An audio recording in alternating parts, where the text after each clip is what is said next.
Hi there, my name's Sulin and I'm from Cozy Quilts by Sulin.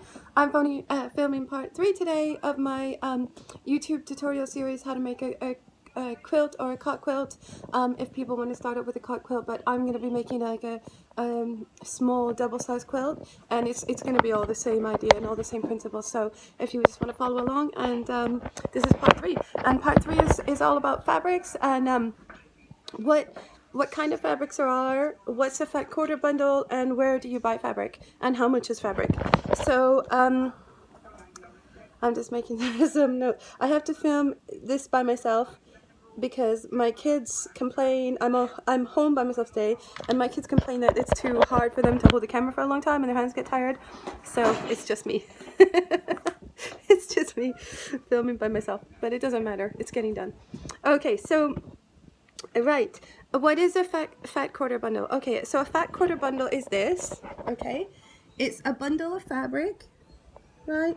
That's another one right there, and that's another one right there. They usually come like bundled up, wrapped up really nicely, but I've unwrapped all these.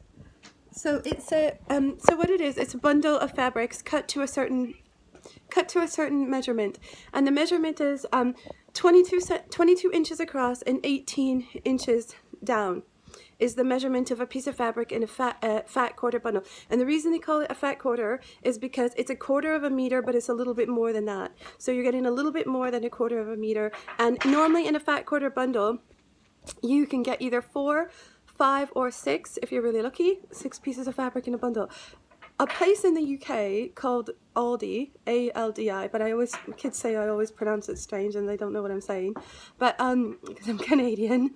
But there's a place in the UK called Aldi, and they sell fat quarter bundles, and they sell them for such a good price. They're 100% cotton, and if you're lucky and you can get a hold of them, they sell them for £3.99, and it's the absolute cheapest thing I've ever found around. The only other time I've come close to that is when I'm on eBay and I bid on something, and I happen to be really lucky, and I actually won these ones on an auction on eBay, which I was really lucky, and I guess it just kind of flew under the radar and nobody bid on it, so I ended up getting that beautiful fat quarter bundle for £6 including shipping. So I was like, that was amazing. That was a good day for me. Okay, so my next question is, okay, so we know what a fat quarter bundle is, we know how much they are. If you're not getting a great deal like that, you're probably looking to pay anywhere between, just say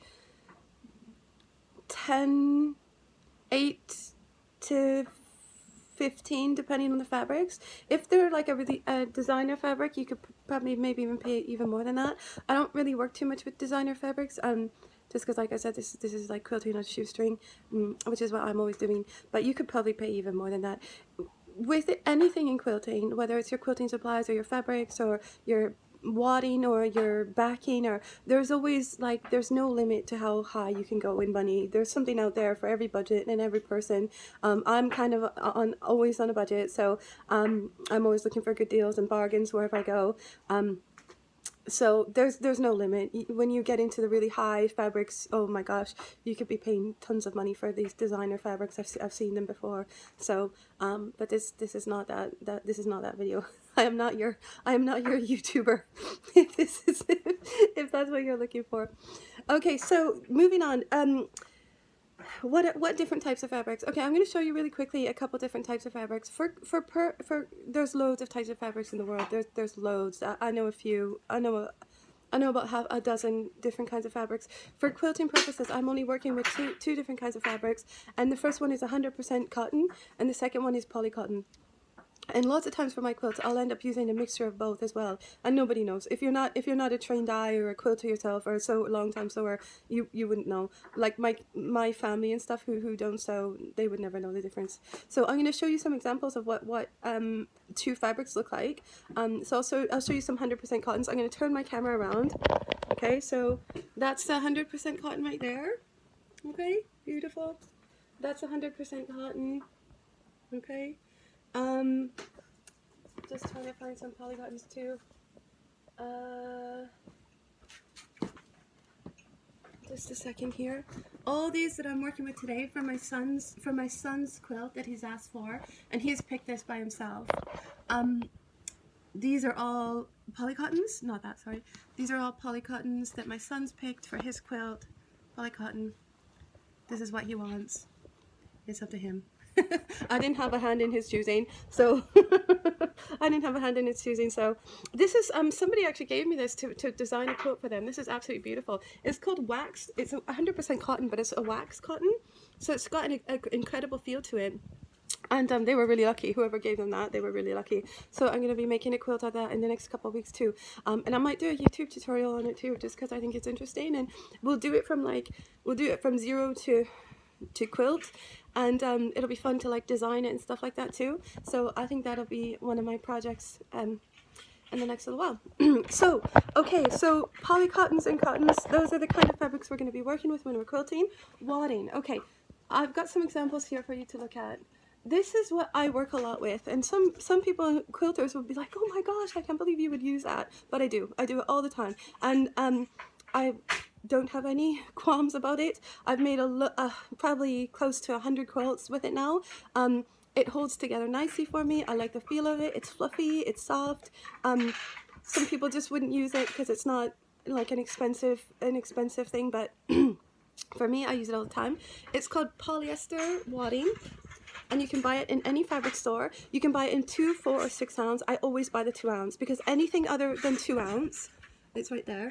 Anything other than 2 ounce, you're gonna struggle to push it under your sewing machine and get your presser foot to come up high enough to put it under your sewing machine. So if you want to use polyester wadding or batten, what they say in the US, then you need to use a 2 ounce if you're making a quilt. I just made a quilt right now. KK, go fetch that quilt on the door for me.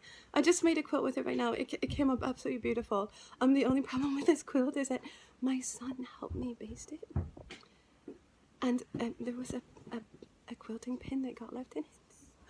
So, but it's okay. But here's an example of what a quilt can look like. We just finished this yesterday. My son helped me with it. Caden, this is my son Caden, who's in his PJs. So we just finished that. That's got a polyester wadding. Thank you, Kaden. Thank you. Yeah. That's got a polyester wadding. It feels amazing. That's actually a king size one. So it's about 4 times less than a cotton wadding. So if your budget will allow you to do cotton, by all means use cotton, or use a cotton 80-20 mix. my budget doesn't. So this is what I've got to work with. Right, this is the other alternative, which is really nice. I know it's beautiful and lovely. It's an 80-20 mix. That means 80% cotton, and I think the other 20% is like a poly cotton kind of thing. It's good. It's kind of expensive. I buy mine if I buy it. I buy mine from Amazon, and I kind of, for a king size one, it's a really good deal. It was the best deal I could find, and I can't find it anymore. They've sold out now, so I'm hoping they restock. But I found it on Amazon, £17.99, so £18 for a king size one of 80-20 blend, which is a really good deal. Normally you kind of could pay anywhere from like £10 to £14 a meter, so for £18 for a king size one was fantastic. But I bought a few of them, and I just noticed the other day, I went to buy another one, I just noticed the other day they don't have any anymore. So that's kind of heartbreaking, unless they come restock or whatever have you. But okay, so that's the two waddings I work with, and those are the fabrics I work with. My backings, I try to do like 100% cotton, like this kind of a thing. You can buy that as sheeting from your fabric store. Just go to the sheeting section, SHEETING. Sorry, because I've got a Canadian accent, but I've been in the UK for a long time, so my accent's a bit funny. So you can go buy that from your local fabric store in the sheeting section, or you can buy it on Amazon, or you can buy it on eBay, or you can do your local fabric suppliers, whoever, or you can just go and do what I do a lot of the time, especially when I'm making a big quilt, and buy one of these. And that's just it's a half and half blend. It's half cotton, 180 thread count, half cotton and half polyester. And that's just a large king size flat sheet. Not many, I'll just tell you right now, not many places in the UK do flat sheets anymore. I was lucky that there's a local shop in our area that went out of business, and I ended up getting a few of them. I got about 6 or 7 of them at a really good price, a discounted price. So I've used most of them already. So, but that's a good idea for a backing of a quilt too. A lot of things. Sometimes I had somebody messaged me not long ago who's like, "Can I just use these curtains, these old curtains for backing?" I'm like, "Yeah, of course you can. That's an awesome idea." I ordered some upcycled fabric on eBay a few days ago that's due to come anytime. Just a sec. I'm just filming. One sec. That's due to come anytime, and I'm going to be using that, and it's upcycled, and I think it was curtains as well, but I'm not sure 100% what it was, but it looked like either a bed sheet or curtains. But if you're on a budget, just use whatever you've got. Nobody really looks at the backing, to be fair. The majority of the time people will be looking, 90% of the time people will be looking at the top of your quilt, not really what's underneath it, and your binding especially. I always look at binding. So that's fabric, that's fat quarters, that's where to, oh, one last thing I've written down here, where to buy fabric. Okay, Amazon and eBay are fantastic. I use a girl who's in the UK, and she's my regular fabric supplier now. She's on Facebook, and she's from Sunny, SUNNY, VIP Fabrics, I think it is. I'll get one of my sons to put a link, and she's absolutely fantastic. Her prices are awesome, and she delivers anywhere for like a small postage. I'm pretty sure anywhere in the UK, maybe even anywhere in the world, and the postage is pretty reasonable. She's got the most beautiful fabrics, and their prices are really good. So I was lucky to have found her, and I'll put her Facebook link. If my son knows how, I'll link her up. But local fabric shops are really good. I use my local one in my local town all the time, Sally Twinkle, and they're fantastic there. I also do, one more place I do is Facebook Marketplace. And I'd look for there too for fat quarter bundles. Not so much for fabric, but for fat quarter bundles. I think it's always worth a look there. So yeah, Amazon is really good. eBay bidding, but you have to kind of wait a while for the things to finish. So if you want to get started on a project, I kind of get frustrated with that, and I think, oh, I'm not going to bother, even if it's something really nice. I think I'm not going to bother because I don't want to wait to get the results and be overbid. But I do sometimes, and I've got some really good deals doing it. But yeah, so so that's it for this video, and going on to the next video is going to be a tour, getting acquainted or reacquainted with your sewing machine, and then I'm going to push right through today and hopefully even finish this quilt today. So if you want to skip past the videos, if it's not relevant to you, go ahead and do that. If you want to watch every single one, that'd be great. If you like them, if you could give me a like, that'd be fantastic, so more people can get to view them. Yeah, and share them. That's fantastic too, and more people can develop a love for quilting and hopefully make their own quilts. And I firmly believe with all my heart that once you make one quilt, you'll never stop. But that's just what I think, because I'm addicted. But okay, thanks a lot, and have a great day, and thanks for joining me. Take care. Bye now.